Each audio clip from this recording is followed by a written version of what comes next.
आज हम लोग पढ़ेंगे पॉलिटी। पॉलिटी में सबसे स्टार्टिंग जो राजनीति की जो मूलभूत अवधारणा है, लोकतंत्र और राजतंत्र क्या होता है, उसको अपन डिटेल में पढ़ेंगे आज। राजतंत्र में जो राजा होता है उसके पास विधायिका, कार्यपालिका और न्यायपालिका तीनों शक्तियाँ राजा में निहित होती हैं, अर्थात शक्तियों का विकेंद्रीकरण नहीं होता है, इसलिए प्राय राजा निरंकुश होता है। फ्रांसीसी विचारक मोंतेस्क्यू ने शक्ति पृथक्करण का सिद्धांत दिया, अर्थात शासन की तीनों शक्तियों को पृथक कर देना चाहिए। अतः लोकतंत्र शक्ति पृथक्करण पर आधारित है।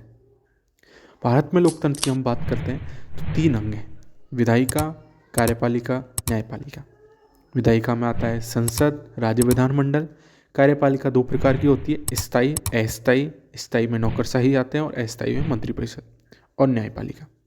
भारत में संसदीय शासन व्यवस्था है, शक्तियों का स्पष्ट पृथक्करण नहीं है। कार्यपालिका विधायिका का ही एक भाग है। भारत में दोहरी विधायिका है, अर्थात केंद्र और राज्यों में अलग अलग विधायिकाएं हैं। भारत में दोहरी कार्यपालिका है, अर्थात केंद्र और राज्य में दो अलग अलग मंत्रिपरिषद हैं। भारत में एकल न्यायपालिका है, अर्थात उच्च न्यायालय उच्चतम न्यायालय के अधीन है, वो दोनों सेपरेट नहीं है। ब्रिटेन में भी संसदीय शासन व्यवस्था है, अतः वहाँ भी स्पष्ट शक्ति पृथक्करण नहीं है।